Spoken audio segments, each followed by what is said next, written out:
Hello, Garland Nixon here at Democracy Dies in Darkness, apparently, at the Washington Post. Ain't doing so good. It's not doing so good, the EU either, right now. Let's talk.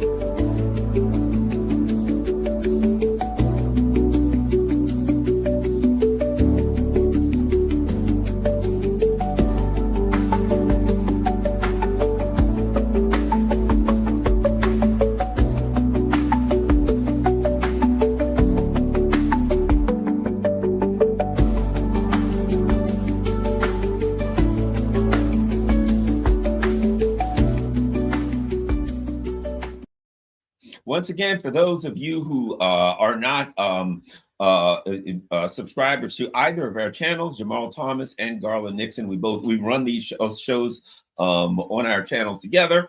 And if you're not a member of one, make sure you go to the other. Jamarl has a morning show that runs 7 a.m. to 10 a.m. Monday through Friday. It is the best morning show on the internet. Great guests. I never miss it, so make sure you check it out. Also, in case you miss it, he cuts them up and puts all of the various guests and various packages up later, so you can always find them at Jamarl Thomas. And of course, we have a blast doing our stuff together. Jamarl. You know, I was looking at this stuff on Marine Le Pen today, convicted. And it's interesting that the interesting sentence is, you can't run for office until after the next election. And I just thought to myself, you know, I'm not saying that she didn't commit a crime or did commit a crime. But the fact of the matter is, when I look what happened in Romania recently, and I look at the trend around the EU, that the person who may challenge a Macron type always seems to be convicted of anti-Semitism or is something like that, whatever the case may be. It's like, come on, we're not stupid. Your thoughts on this latest Marine Le Pen being convicted of a crime, and as part of her sentence, she can't run for office. After everybody said, well, one thing for sure, Marine Le Pen's probably going to win next time. Yeah, she was probably a lock to win it.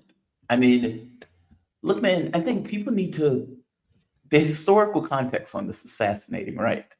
Like, her dad was part of the National Rally, and this was considered to be associated with like the Vichy government, so they were radioactive, just like the AfD in Germany, radioactive. And what do you see though? The AfD becomes the second largest party in Germany, and Marine Le Pen's party. If you remember, I had the luxury of covering the European elections, the parliamentary elections.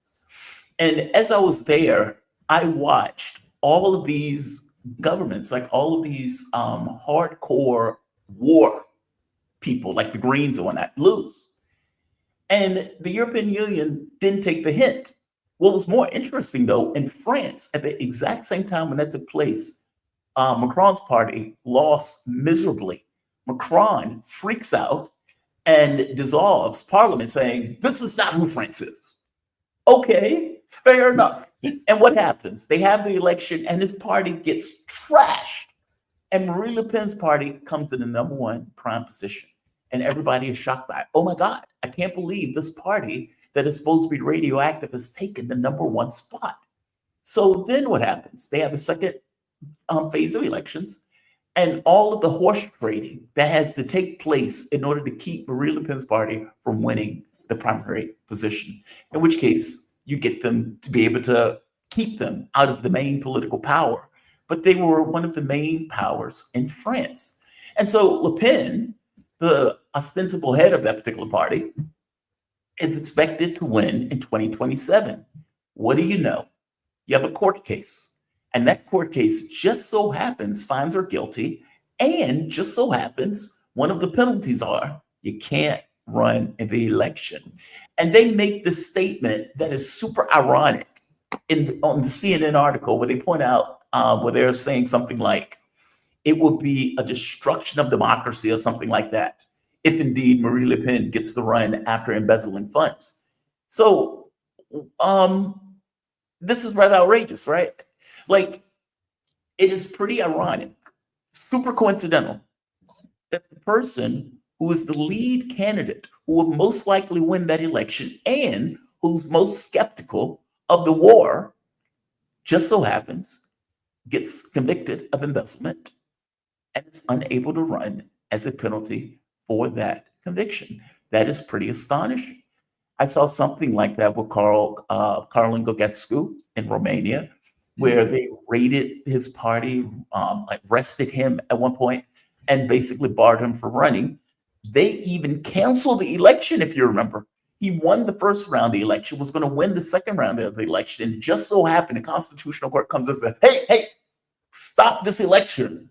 There were Twitter ads or TikTok ads that looked really bizarre, and we think the Russians were doing it, so we need to cancel the entirety of the election. And the election just so happened that Garland Nixon was going to win, and very skeptical, once again, of the war and of having a NATO base in Romania. I saw the same thing in America, where they did any and everything in their power in order to keep Donald Trump off the ballot. Yes, he is grotesque. By the same token, democracy doesn't necessarily mean that you can't elect people who aren't grotesque. Trump just so happens beats the blob and wins it. I've seen this trend around the world, especially in Europe and in America, where political figures that were, let's say, running counter to the main thrust of the narrative that was taking place in regards to the body politic just so happen have criminal cases come out of the blue in order to stop them, specifically stop them from running in the elections. Is pretty outrageous. Meaning, it is astonishing that these courts come in, and they call this democracy, by the way. And I've never seen this. Like, this is a new norm in our body politic. And I don't know if this is a new norm because just so happened you have figures rise up out of the ether in order to challenge the official narrative. But let's be very clear. They're not coming out of nowhere. Like, the entire point of a democratic system or a representative system is if, let's say, the themes by which the orthodoxy is running with run counter to the public can make a choice to change those themes. And it seems that the body politic has decided the public doesn't get that choice. And we need to do any and everything in our power in order to prevent the public from getting that choice. Again, I am not saying she's not guilty, just to be very clear. I'm saying it's pretty damn coincidental that the remedy for what she's doing is keep her out of the race. That is pretty wild. And I am jaded by this because I've seen this in America. Like, I give you an example. When the Garland Nixon thing came up, and it was like TikTok ads by the Russians, my first thought was, this is nonsense. That was my first thought, right? Yeah. Before. I've seen this done in America, right? Oh, Donald Trump was working with the Russians, and the Russians were putting in Facebook and Twitter ads in the amount of $56,000 that overturned the race for Hillary Clinton. $56,000, half of which happened after the election. And they were talking about all sorts of things. It ended up being an internet agency that had every reason in the world in order to lump into whatever they were talking about. Just so happened it was the election. And again, they were having like Buff Jesus pics and all sorts of stuff. They tried to argue that the $56,000, again, half of which took place after the election, overturned $1 billion campaign by Hillary Clinton, including $5 million for people to say bad things about Donald Trump and Bernie Sanders on Twitter. Get out of here. This is nonsense. Now, again, I want to stress, I do not know if she's guilty. I'm pointing out it is pretty damn coincidental that this is the thing that they've lumped onto that keep her out of the race. That is pretty astonishing to me. Give me your thoughts. Well, a couple of things, I'm with you. When you notice a pattern, let's face it, the human consciousness looks for patterns. That's what we look for, patterns. And sometimes we get to a point where we find patterns where they're not there, right? But we look for patterns. That's how we survive, right? And when you see, well, let's see, here's Trump. Oh, they're going to charge him with everything they possibly can to try to stop him. And they were literally arguing with Trump about Trump, like, well, if this happens, We've got to have these trials before the election. We can't have the trials after the election. Oh, Trump and his people are trying to stop having them. Everything had to happen before the election. Oh, and then when they got him convicted, he's a convicted felon. He can't be elected. So it was so obvious. As you said, Georgesca, we see it on and on. And what I thought back is this. If you look at the history of the U.S. empire, like in other countries, maybe Guatemala or Nicaragua, whoever, these countries that they wanted to overthrow would be having an election. These are the kind of games they played. You know what I mean? In the small, what they used to call banana republics. The reason they call them banana republics because we were interfering in them, right? So we played that game in all of these countries. And I have always said anything that we do overseas, sooner or later, is going to come home when we get desperate, right? So now the U.S. and France and the so-called Western kind of coalition now are home, and they're saying, oh, no, we have people that could possibly win that we wouldn't want to win. And they well, we know what to do. We can arrest them and charge them, and that's one way to stop them, and that's a game we can play. And here's an example, and here's what makes you question this stuff. Here's an example. I don't know if you remember this, the Cuttergate files, right? Mm-hmm. Okay, this was an EU corruption a scandal in the EU Parliament. But wait a minute. Why didn't people get charged and they weren't allowed to run? No, that didn't happen, right? Remember a few people resigned. What's her name? One of the, I call them the Nazi princesses, Ursula von der Leyen. You remember she got in trouble with Pfizer, and there was some question about she was getting money from Pfizer, and she refused to release this stuff and all, right? So when you look at what's happening in the EU at the highest levels, there's some shady activity going on. That if they start, they're up to no good. Come on, she won't release the stuff from, she was getting money. We know the game. Okay. But they don't take action in them. They're not getting charged. There's no crimes going on there, apparently. That's the way they do things. And then you look, and conveniently, it's always somebody that they don't want to get elected that gets charged. And then there's a crime there. And this person, you look at it, and I thought to myself, look, it's like anything else. You can have democracy as long as it's Gore and Bush and Cheney on one side, and they're running against Gore. And do you remember who Gore's vice president was? Joe Lieberman, one of the right-wingest, warmongeringest, establishment Zionists you'll ever see in your life, right? As long as you got those two, Cheney. I mean, if you think Cheney and Lieberman, they were pretty much the same guy. You know what I mean? Horrific sellouts. Cheney to, the oil industry, Lieberman to the insurance industry up there in the Northeast, right? So they're the same guy. As long as you got those two running, so what if Lieberman and Gore wins versus Bush? And you're going to get similar, almost the same stuff with maybe a little more fuzzy. Hey, we've got to recycle some things, right? That's about all you're getting with Gore, but you're going to get the same warmongers. So they can allow the illusion of democracy. Heads I win, tails you lose, right? But now what happens? You piss people off to the point where, and I've always said this, people will take a Bernie Sanders, a left-wing type, Bernie being, we could go on about Bernie and the problems we have with him, but at the time, he was, or Corbyn, that were more the left-wing populists, right? Here's what I believe. If they go run for office, people will always vote for the left-wing populists over the right-wing populists. They're a little more genteel, shall we say, right? But the system eliminated all the left-wing populists, and the only thing left was the right-wing populists. And if people got to take populist versus establishment, they're probably going to take populist almost every time. And the establishment says you can't have it. So what they're really demonstrating is this. All along, because people are like, they're thwarting our democracy. Well, if they say you have democracy as long as you take Gore or Bush, that ain't really democracy. Once it gets to the point where, how can I judge as if it's really a democracy? If there's a person running that the system really doesn't want to win, and they just get out of the way and allow a nice clean vote, and that person wins, well, then you probably got a democracy. But even with Trump, how's this a democracy? Granted, I got all my issues with Trump. I'm just saying the system kind of didn't want him, but he won. I ain't saying he's a prize, and maybe they did want him. I don't know. But whatever the case may be, I think when you have a system that says as soon as you put someone forward that we don't like, we're going to use all machinations to stop him. What you really finding out is you never had a democracy. They just allowed, as long as the options were something that they could live with, they'd allow the illusion of a democracy, and they'd allow you to pick, A or B, as long as A or B was both a winner for them. And they looked up and they said, Le Pen ain't gonna go along with this crap.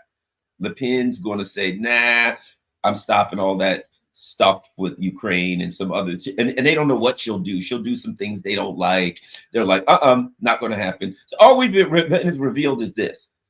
There was no democracy ever in France. And now they know it's a good thing. Now they know it. But I will end by saying this. But what happens now is usually something far worse comes up. You know what I mean? Once you piss the people off, they're going to want something even more outrageous. And, right. Anyway, your thoughts on all of that? You're absolutely right. I mean, look, democracy or representative government doesn't mean that you choose somebody who's always good. You can choose bad figure. That is part of the choice, right? Like, just because you allow people a choice doesn't mean they make a good one. They can make poor choices. And it is part of the process for them to do that. It's just is what it is. And in the French case, you are perfectly correct. The public gets sick and tired of orthodoxy and the way it typically goes. When Hillary Clinton was running against Donald Trump, you're perfectly right. You had the center failed. The center failed miserably. And when the center failed, people started looking, okay, what else is out there? What else? We're not getting what we need out of this particular system. We need something else. And they started looking for something else. On the right, they found Donald Trump. Donald Trump beat the stuffing out of like 18 other Republicans in order to take the mantle. On the left, you had Bernie Sanders and Hillary Clinton. And Bernie Sanders was the anti-establishment candidate in that race. Hillary Clinton was the most establishment candidate in the history of the world. And the Democratic Party did any and everything in their power to crush Bernie Sanders in order to crush that movement, allowing a populist right-wing candidate, anti-establishment, to run against the most establishment candidate in the history of candidates. And he beat the stuffing out of her. He beat her like a drum. And the Democratic Party flipped out. Oh my God, I can't believe this guy won, because he wasn't supposed to win.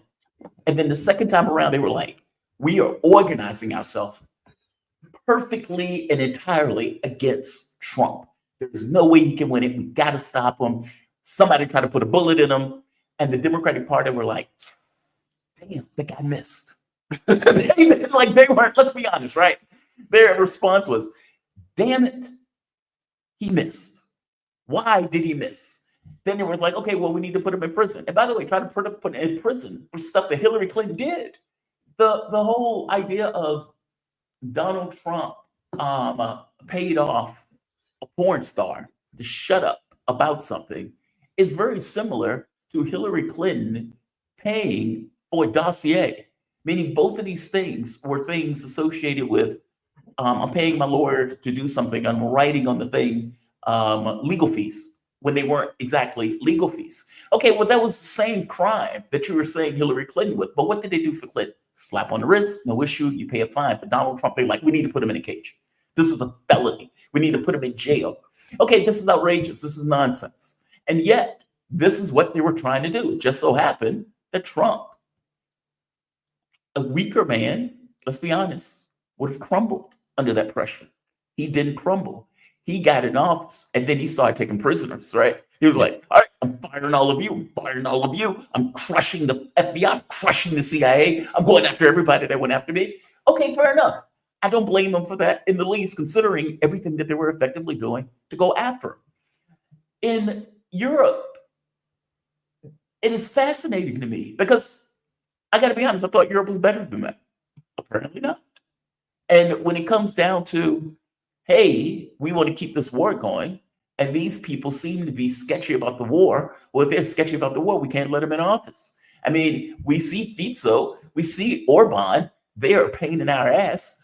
The last thing we want is France, one of the major powers in the country that is against the war, to switch over to somebody like Le Pen, who's going to question what is effectively taking place in regards to that war. What happens When the major power in Europe says, maybe we shouldn't be in this war, what happens? Oh, it's over. The entire context of Europe changes, right? Same thing in Germany. If the AfD takes it and the AfD starts getting sketchy about the war, okay, again, what happens? But what people need to understand is that is public will. That is the public saying, we're sick of the way things are going. This is not working out for our benefit. We don't see the point in this. These idiots are trying to take us to a third world war. Why are we doing this? Hence, Le Pen. Like, people need to realize that party that Le Pen was a part of was radioactive. It is an anomaly that Le Pen is even in a position to potentially win in 2027, considering her party was radioactive. Same thing with the AfD. These parties were radioactive. Same thing with Karlin Gogetsku. He came out of the blue, like, no, out literally out of the ether in order to take that prime position. And at no point is there any kind of self-reflection of why? How did the AfD all of a sudden come out from being a Nazi party and to being the number 2 party in Germany? How did the National Rally that was considered part of the Vichy government and part of, just completely radioactive?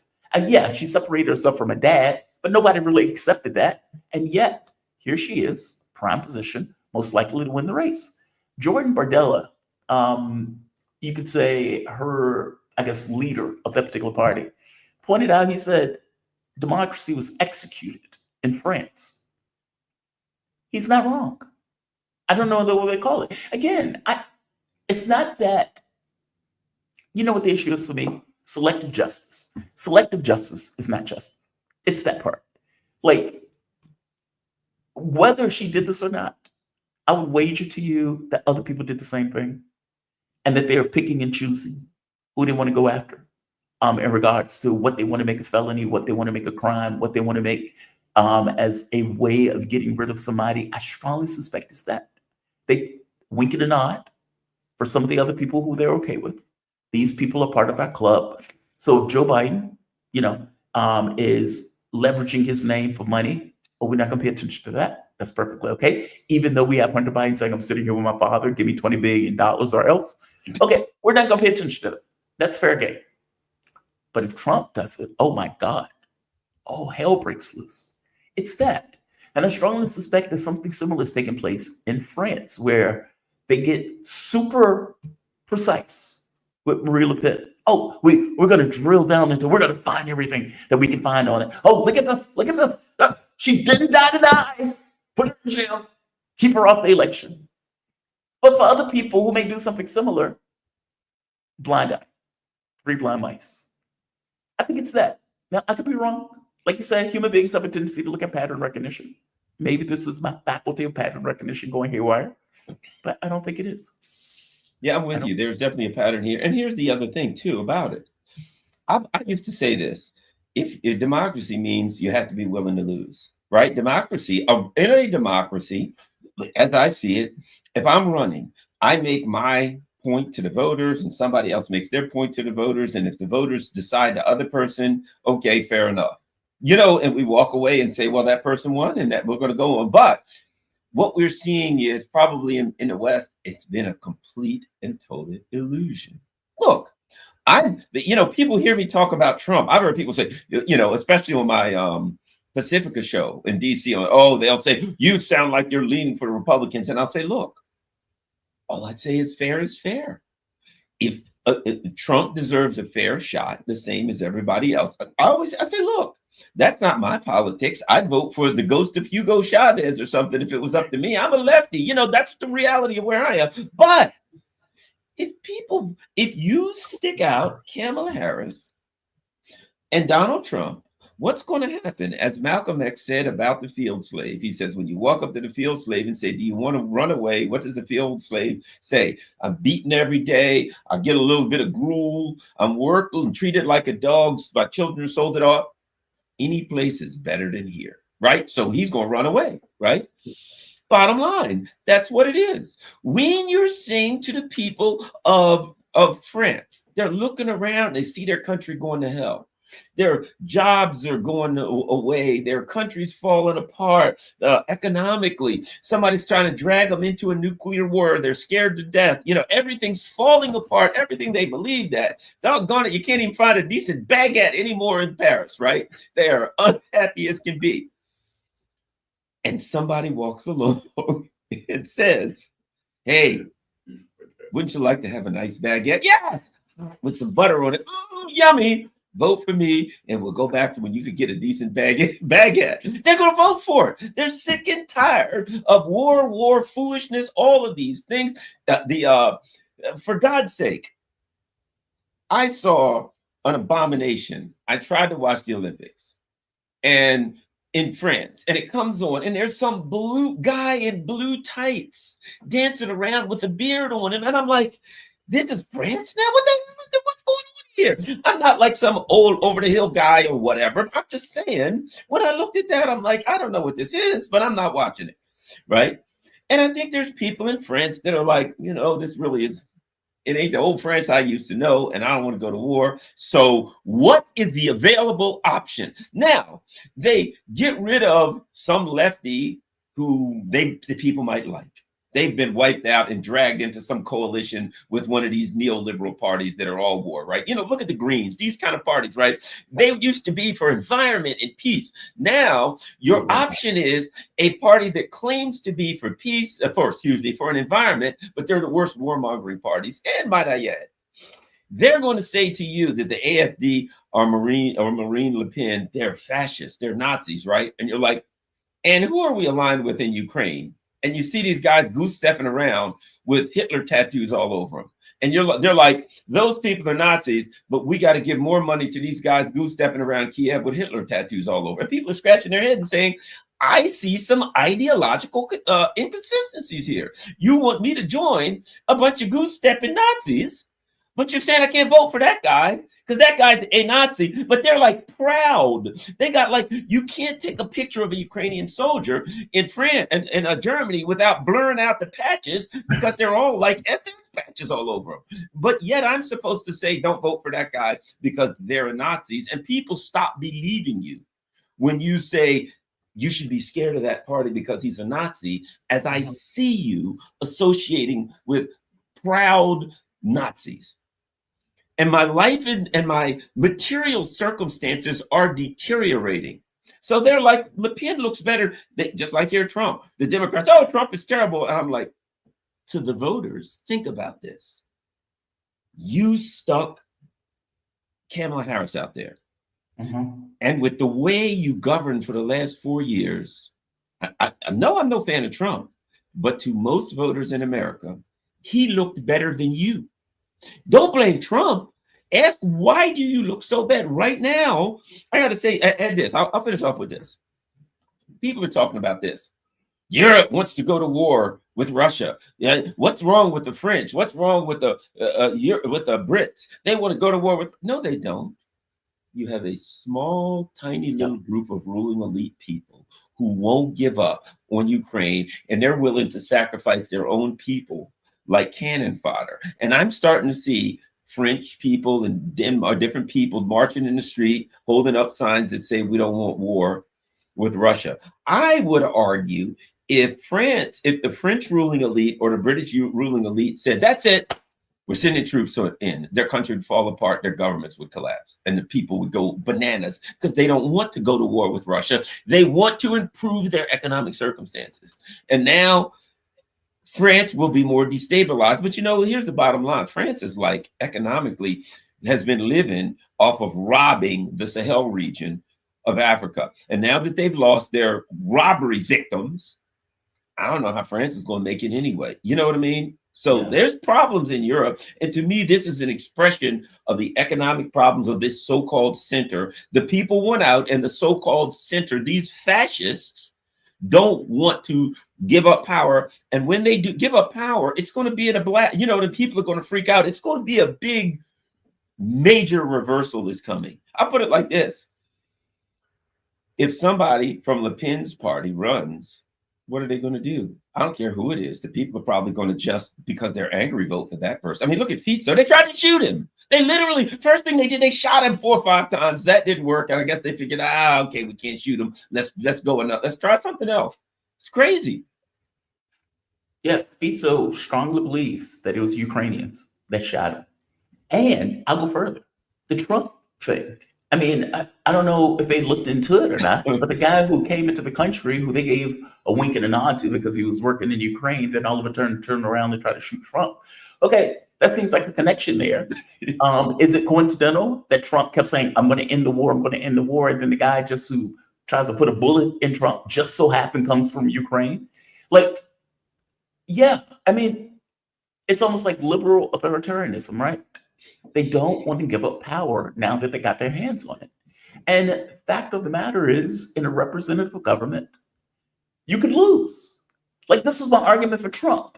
This was my exact argument for why I thought Trump should have been put in a cage. When he tried to overthrow the government the first time around, I was like, look, when you lose, you leave. No, none of this nonsense of, well, I'm going to try to create so much chaos that the House is going to somehow put me back in power. No.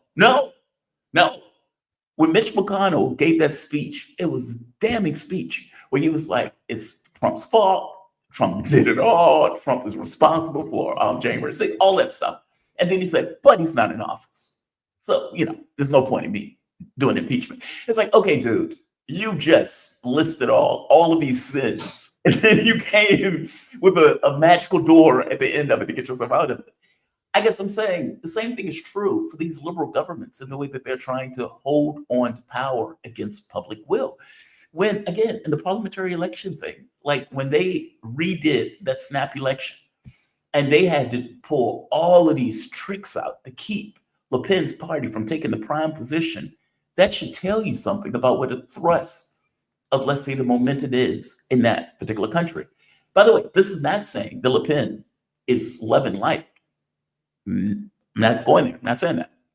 I'm saying that the public seem to want her, and that the liberal order of things that have screwed things up royally and is trying to drag France and the UK into war.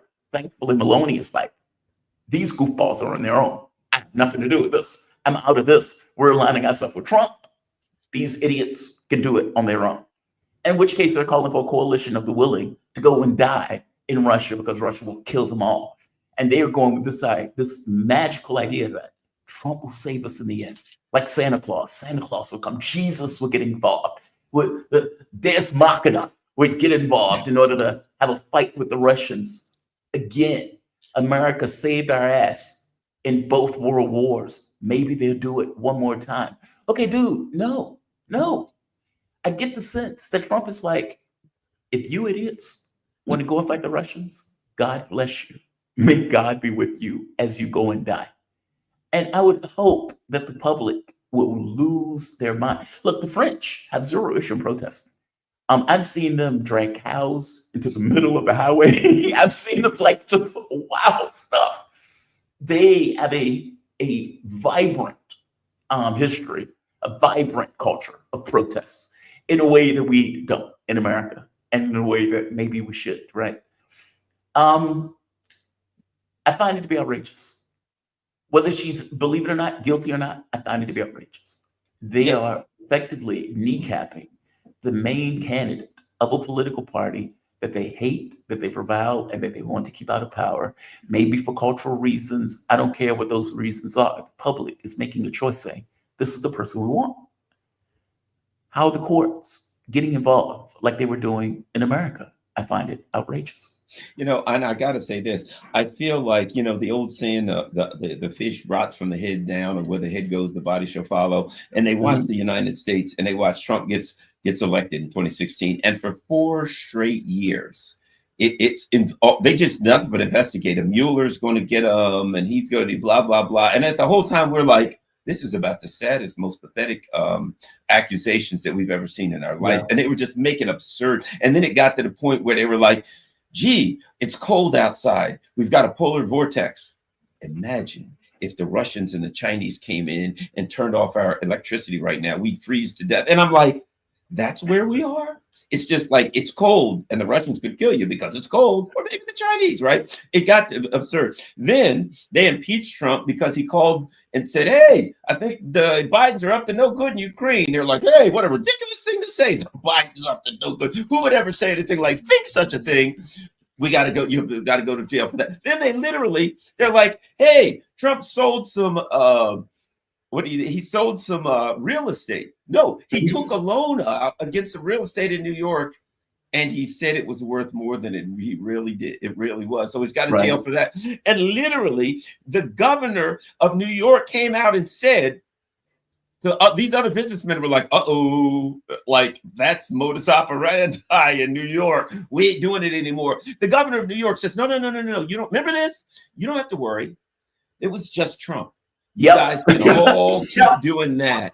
Literally, the governor came out and admitted we're going after Trump for this so-called crime, but we wouldn't go after anybody. Keep doing it. No, you're good. You're good. That was strictly to get Trump, right?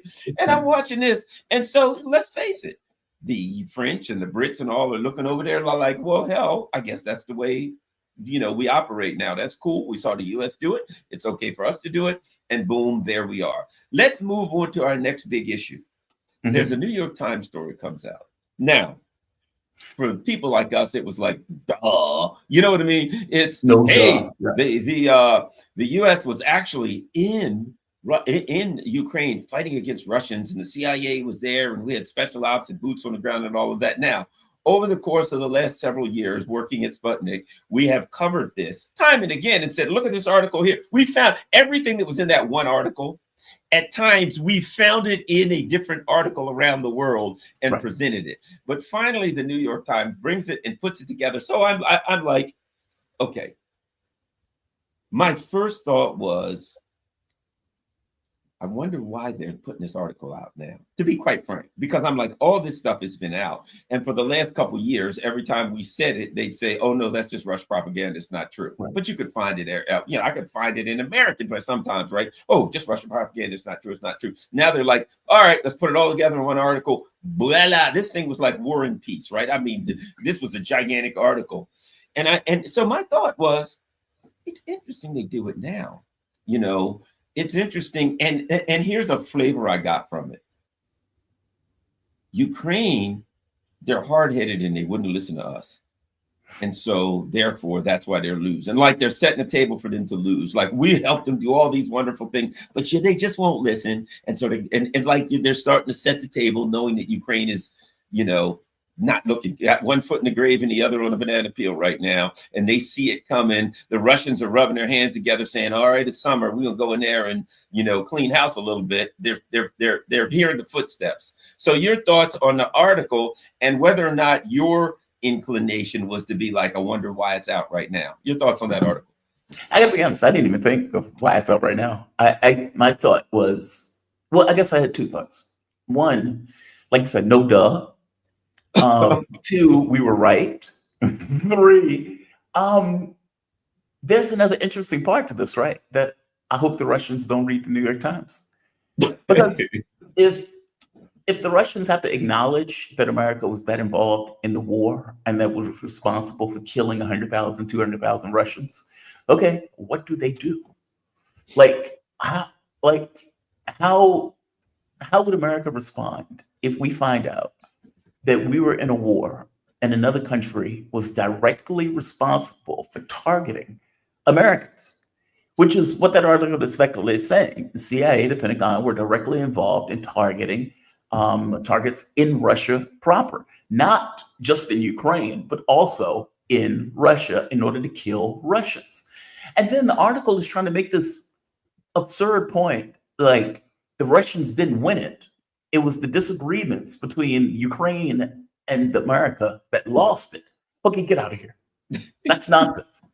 They threw any and everything at the Russians, and they lost, especially with the offensive that they were running promo ads for. Like, think of the ridiculousness of running promo ads for an offensive.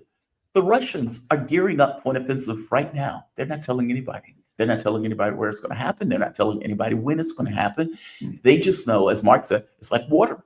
If Ukraine put forces in one place, they're going to go in another place. But it is coming. And the reality of it is, they were just idiots. I mean, for one, Ukraine was running a propaganda war because they needed so much materials from outside of the country. So it wasn't like they were building their own stuff, building their own products, building their own materials, running their own war effort. All of that money was coming from Europe or America to the tune, I know Trump said $300 billion. Let's go with $200 billion. That's an astonishing sum of money in weapons, materials. We're paying pensions, we're paying to fix their lights, we're paying all that stuff. And then the Times was pointing out, not only were we paying that stuff, we were pinpointing targets, things to hit, things to blow up, things to destroy that was in Russia in order to kill Russians. That is mind-blowing. That is mind-blowing. Joe Biden was bringing us to the brink of a third world war. He wasn't going to stop. Kamala Harris, I strongly suspect, wasn't going to stop. And there was nothing in their ethos or the liberal mentality that would have allowed them to say, okay, we lost. We're going to call it a day, as opposed to continuously finding new ways to escalate, going beyond his own red lines. That was something else the article pointed out. Every red line that Joe Biden drew, he went beyond when he realized, okay, this is not getting us the bang for the buck. Despite the fact that there was articles that came out that said Joe Biden had back-channel communications with the Russians where they understood for the Russians, this is existential, and they are willing to do anything in order to win it, including the use of nuclear weapons, which means that Joe Biden, on some level, understood there is a line that we can't go, otherwise they're going to lose their minds.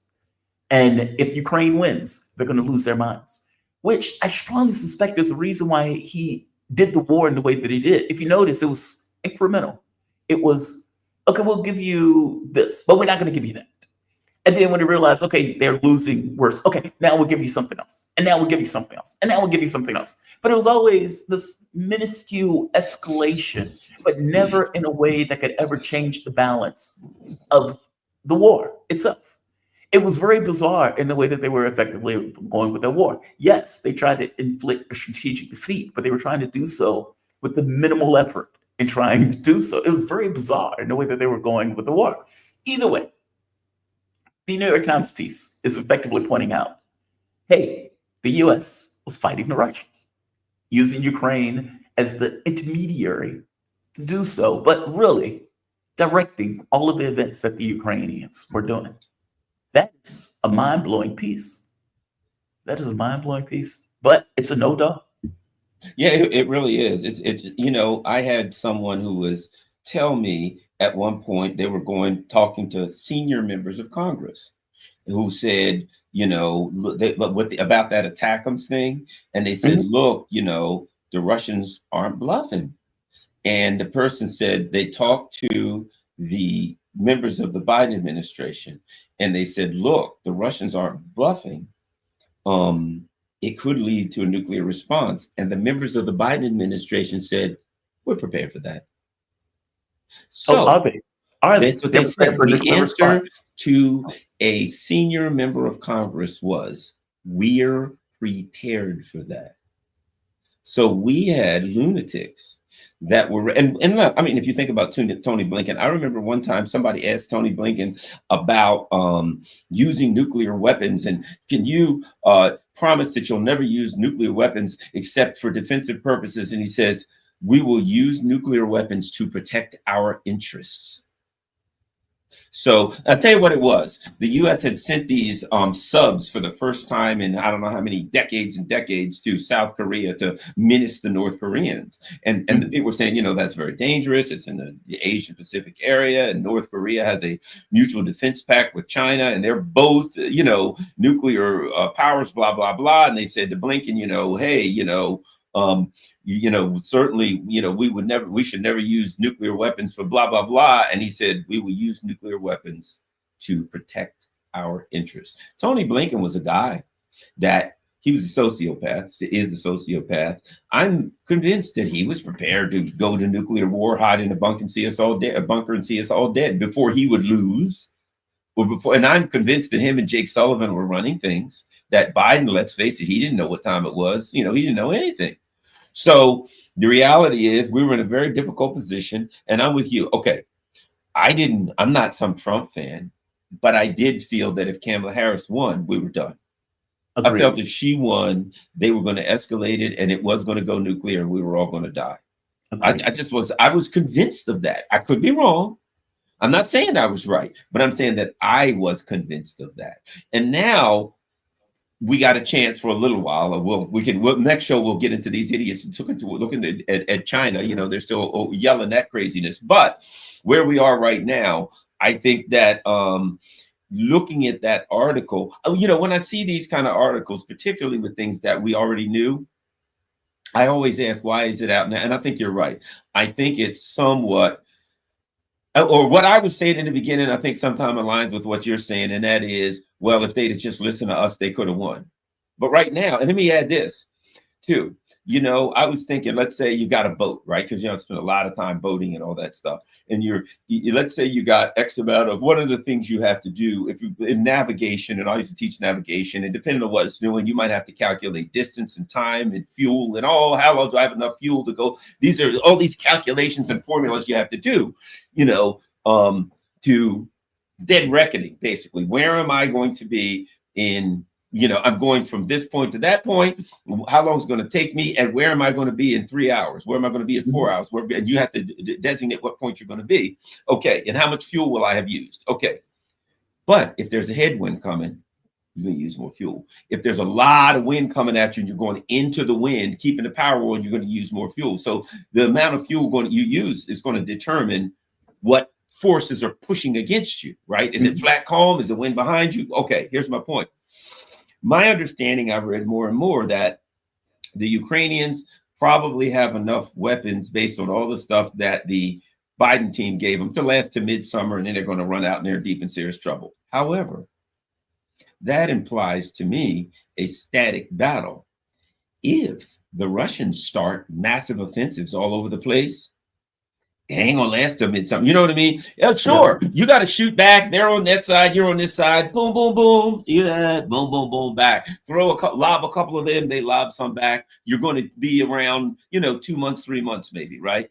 But what happens if they're coming downhill at you and they're firing and you're hiding and you're firing? That stuff is going to be gone in weeks. I think one of the things, if I'm the Russians, one of the things I'm thinking, and I think the Russians are thinking this is, they ain't got but so much stuff. And Trump is not going to be able to go to Congress and say, I need another $50 million for weapons. And even if they did, we don't have the weapons if we had the money to buy them. So if I'm the Russians, I think there are two reasons for an offensive. Reason one is because we're in a war and an offensive, and we got particular areas we want to take and we want to, you know, weaken them. Reason two is they got a limited amount of ammo. And if I hit them hard, they're going to run out much faster than they would. And at that point, they're in deep and serious trouble. And their other option is to try to not fire but so much ammo because they got to make it last, which means they're in deep and serious trouble because my offensives are going to be much more successful. So I think the plan for the offensive right now is, and Putin's saying finish them off. I think what he's saying is, I'm going to make them use up the rest of their ammo quick. Yeah. And when they run out of ammo, you know what I mean? We're going to flatten these guys like a D9 bulldozer. That makes sense to me, you know? Yeah. I think the other thing is a ceasefire. Like oftentimes when ceasefire negotiations are taking place, conflicts get hotter, not colder. Yeah. It's because they're trying to get the best position possible in regards to any kind of ceasefire thing. Also, I think a bit of deep politics is being played here. Donald Trump has changed the quote unquote mineral deal, as they call it. And the idea that it's a mineral deal is just outrageous, like propaganda on top of it, right? It is for oil, gas, anything that pretty much comes out of the ground. And ports, air, everything that makes money for that country, he wants to take it.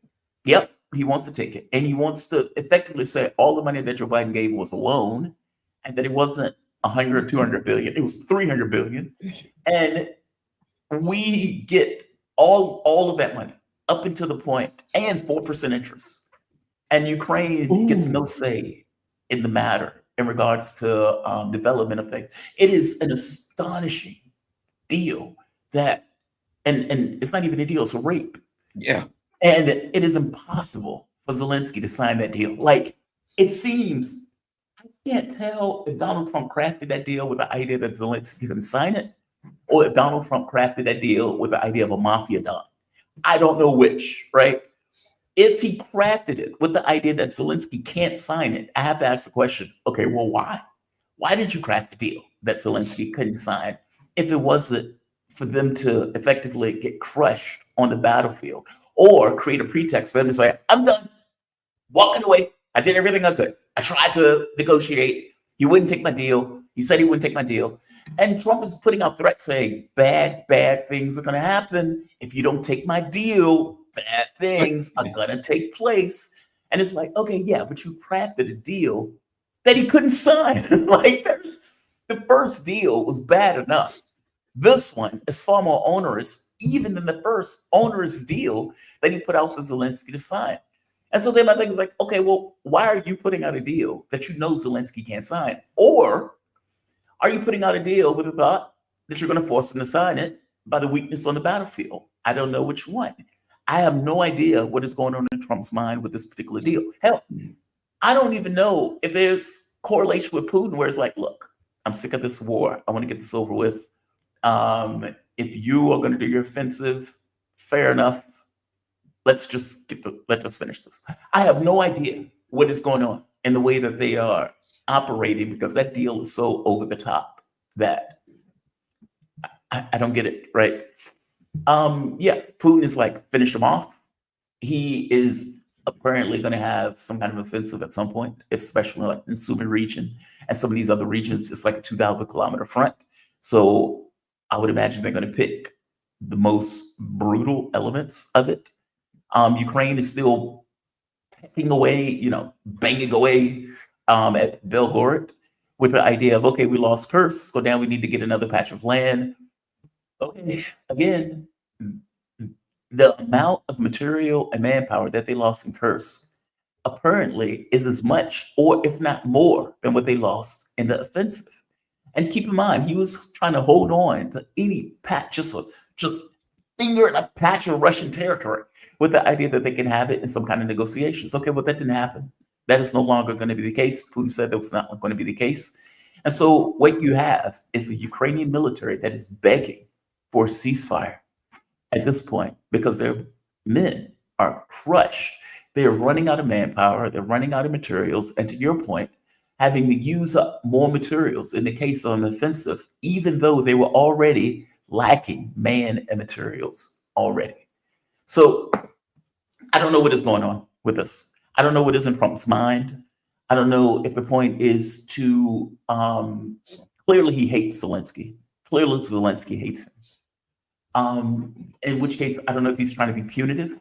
I'm going to, as the Russians get more brutal, as their military gets on the brink of collapse, maybe I can force them to sign this deal that would effectively rape Ukraine for the entirety, indefinitely, because the deal effectively goes on indefinitely until the money is effectively paid back with 4% interest. I don't know, but this doesn't look good. And one last point, Zelensky has decided to run to the Europeans in their loving embrace. And apparently there's some deal that he does not want to disclose in the moment with the Europeans. I have no idea what that deal is. Zelensky apparently went to the former Italian prime minister and begged him to go to China and Brazil to get their assistance in the war. Now, this is ridiculous, right?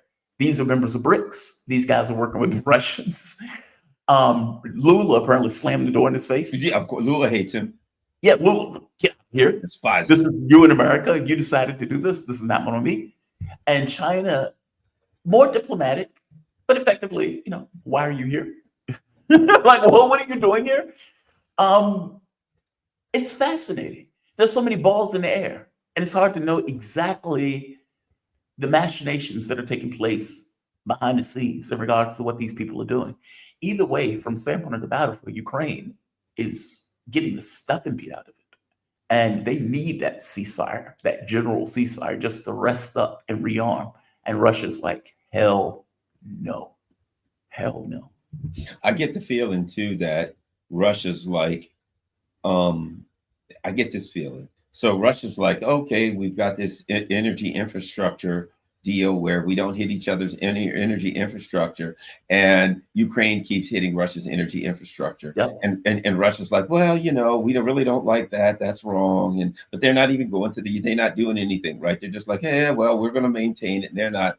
I get this feeling at the end of 30 days that they are going to hit Ukraine's energy infrastructure so hard. You know what I mean? That they're like, okay, look, we're going to maintain. And meanwhile, they're like sharpening up their missiles. They're making all of this new stuff. Yeah, guys, we're going to stick it out for 30 days because, they're bringing in extra drones and all this stuff. Don't you get the feeling that they're like, this is a setup for that big right hook knockout punch?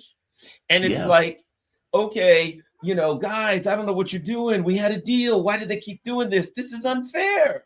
Oh, our feelings are so hurt. This is terrible. Why can't we just get them to go along with the deal? They're going to play the victim for 30 straight days while they hoard missiles and all kinds of things. And on day 31, they will have the grand excuse to turn the lights out in Ukraine. On day 31, but look, what are they about to do? A big offensive, right? What's a good way to open the offensive? Well, they move things with trains and they need energy and stuff like that in order to attack us, right? I get the feeling that they're going to go along with this. And they're almost like, yeah, go ahead, hit us. Keep doing it. Keep giving us the excuse we want. So we can say to the rest of the world, our friends in BRICS, right? All our friends in BRICS, India, China, Brazil are all watching us take punch after punch after punch. And we're like, okay, we're going to keep taking these punches. Because when that 31st day comes, I get the feeling they are going to unleash hell on Ukraine's energy infrastructure and turn the lights out once and for all. Turn the internet out, turn it off, and see if they'll have an excuse. We did the best we could. We were all for an energy infrastructure. We signed up for 30 days. We would have signed up for another 30. Look, we tried to do the best we can, but they wouldn't play along with it. So you know what? If they won't play along with it, we won't either. And so at 31 days, I get a feeling, man, they are just going to, blazing hell is going to come down on the energy infrastructure of Ukraine, and they will not be able to act as a sovereign state with no electricity. One last thing, we're just about out of time, but I did want to ask you one last thing. We gotta bring this up. The peace president. These hapless threats against Iran. In quotes. Right? Yeah, these hapless threats against Iran. We're going to hit Iran. And, the only thing I think is, for as angry as I am, and that's not the right word, disappointed as I am with Tulsi Gabbard, right? For whatever reason, is it possible that she's behind the scenes trying to do the best she can, but she has to come out in public and that all those things are possible, but I'm still disappointed because I don't know that. All I know is she's coming out giving us the same rhetoric that we get from the normal neocon crap, right? But if you and I are on Twitter or on YouTube,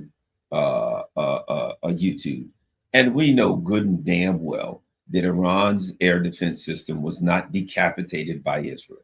We can read, we can watch all these things of Israel trying to come in and they couldn't get within 50 to 100 kilometers because of the border of Iran, because Iran was locking in on them, right?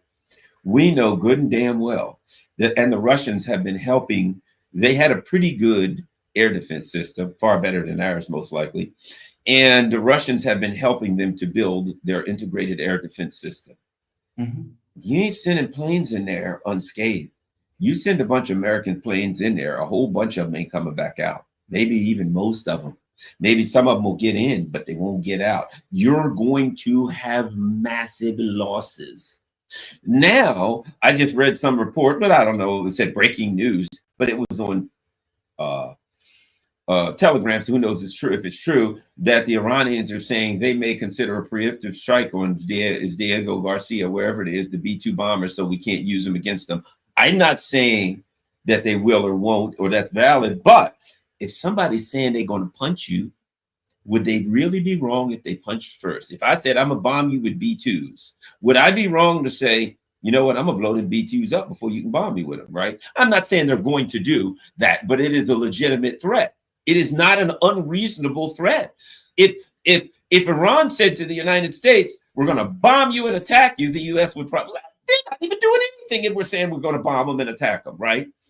So my point is, Trump is threatening, and we've been over this, threats that would wipe out his presidency, destroy his economy. I mean, just it's one of absolute absurdity, and we don't even know if he's stupid enough to do it. Your thoughts on the threats of Mr. Ron?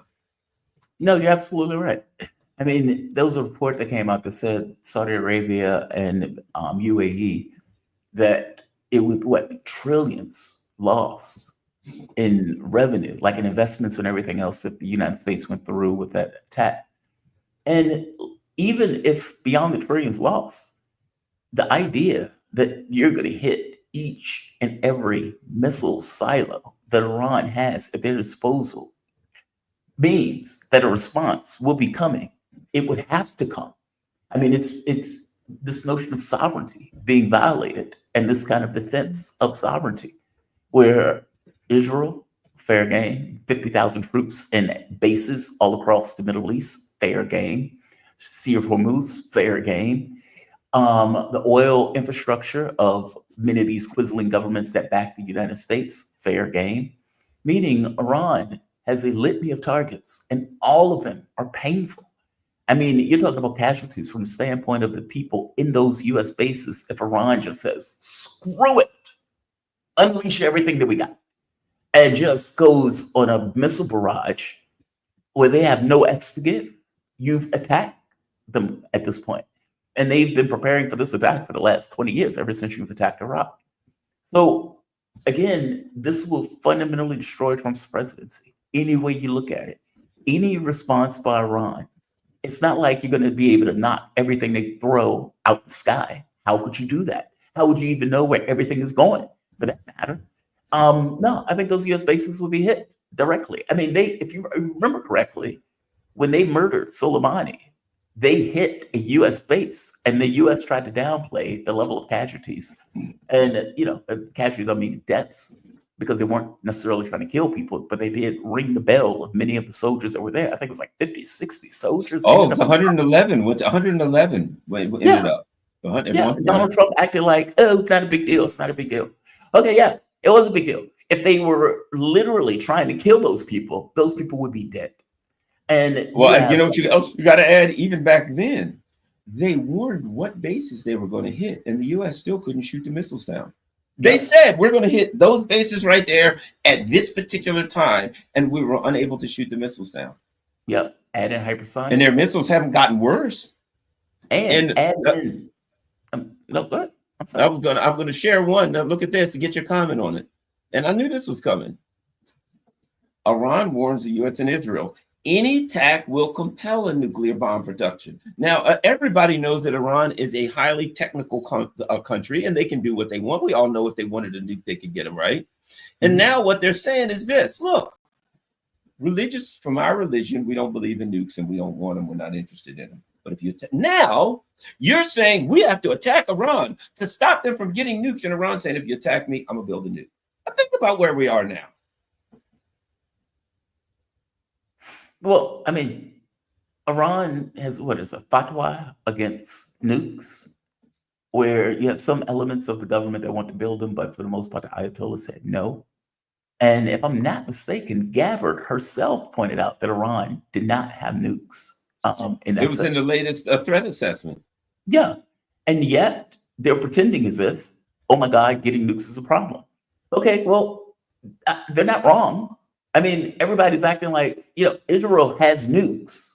And so this notion that, Iran shouldn't have a nuke. Israel has nukes. It's unacknowledged. It's an open secret that everybody knows, that nobody says anything about it. Hell, even in the leaked documents that came out of the US, it was clear that Israel had nukes. And so if you have an existential enemy in the way that Israel is looking at the world, meaning Iran knows that Israel has just murdered tens of thousands of people, if not hundreds of thousands of people, with zero conscience about the fact that they did so, and are doing so in Lebanon, and is now looking at Iran. What is Iran to think? Especially considering it's a nuclear power. And yeah, Iran said we have our own deterrence of things, but at the point where you attack us, everything's on the table. Everything is fair game. Well, How look, can you how go about, how on? about this? How about this? You can't stop the Houthis from raising hell and blocking off the Red Sea. No matter you bomb Mhm. them, you do everything you can, and you can't do it. And one of the things is it doesn't take that much. If once the Houthis announce to the naval ships, look, anybody that comes through here that we don't want to come through, we'll shoot them with a missile. Fair game. No commercial ship is going to be insured going through there. No insurance company is going to cover them. They're going to say, you got to go through there. If you get blown up, we can't cover you, right? Sorry. Yeah. So just that announcement really closes it down. And then they shot a couple of them and blew up a couple ships, and a couple ships got hit with drones and caught on fire. And then, okay, everybody stopped sending stuff up there. So you can't stop the Houthis. They're now up to 40%, somewhere between 30 and 40% of the oil exports come out of the Straits of Hormuz, which is controlled by Iran. If you can't stop the Houthis, you sure as hell can't stop Iran. And Iran can, if they said, we're not going to respond to you militarily, we're not going to hit your base, we ain't going to shoot nothing at you, we're just going to close down the Straits of Hormuz, watch gas go up to $500 or $600 a barrel, and let you stew in those juices for a while. You can't continue. What are you going to do? Go fight for the Straits of Hormuz? Even if you go fight for the Straits of Hormuz, if your ships get in the area, you can't send ships because they'll shoot them.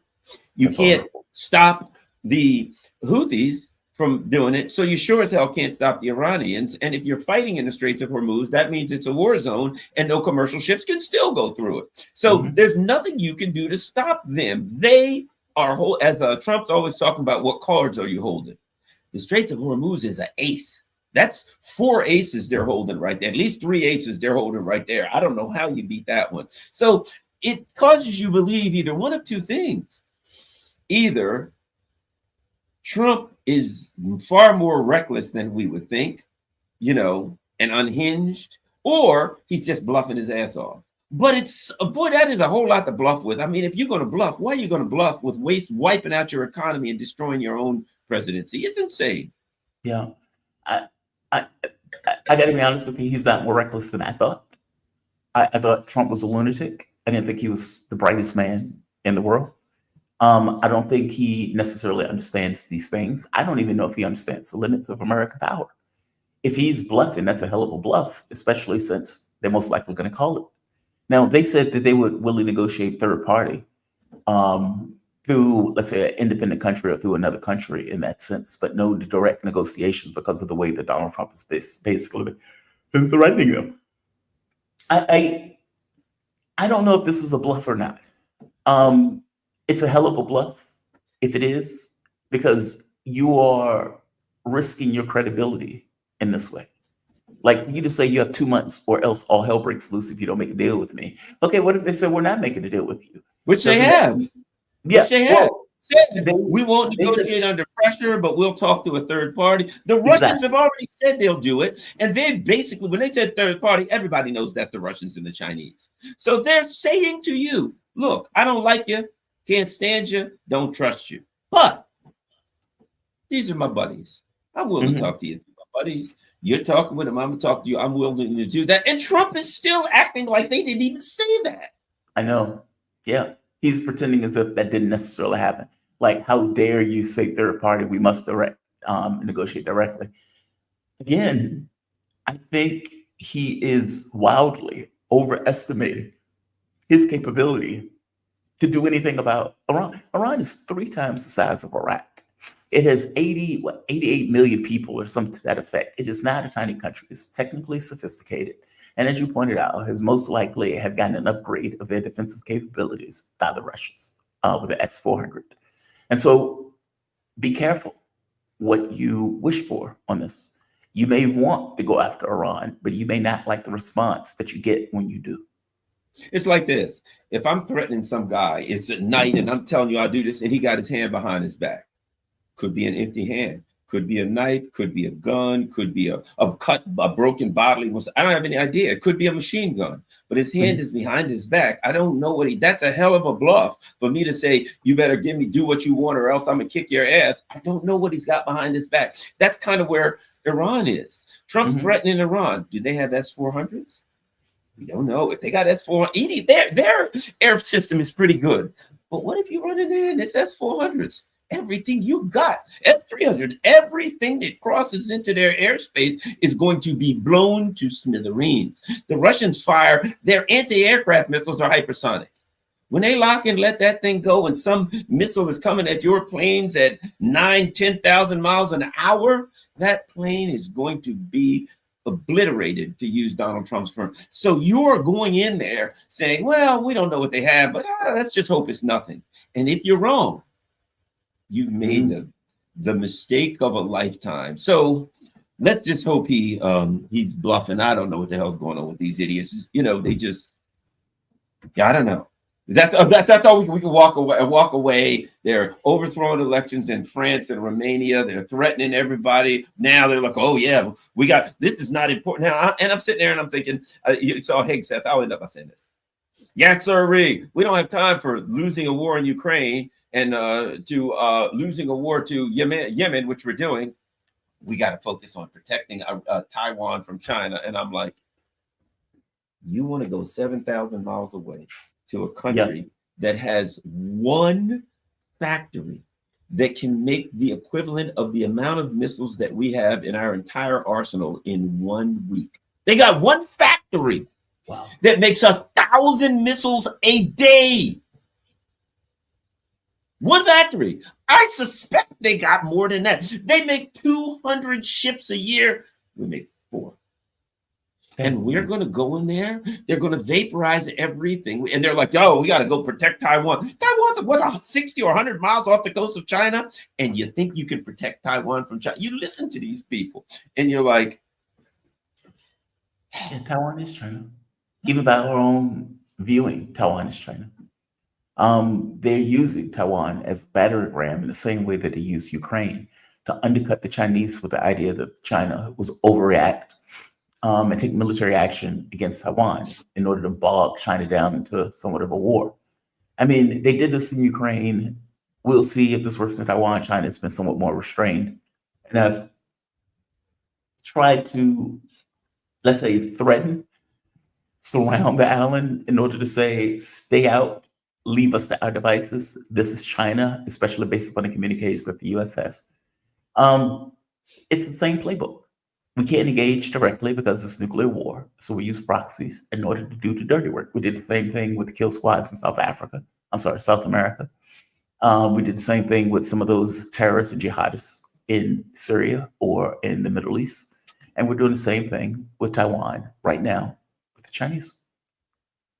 It's unbelievable. Jamarl Thomas, everybody don't forget he has a show every Monday through Friday from 7 a.m. until 10 a.m. Eastern Standard Time, where he has lots of guests. And if you missed the show for some reason, he cuts them all up and he has all of the guests that he has and all of his various things that he does will be available afterwards. So you can always watch them later on. Also, don't forget, you got Patreon too, right?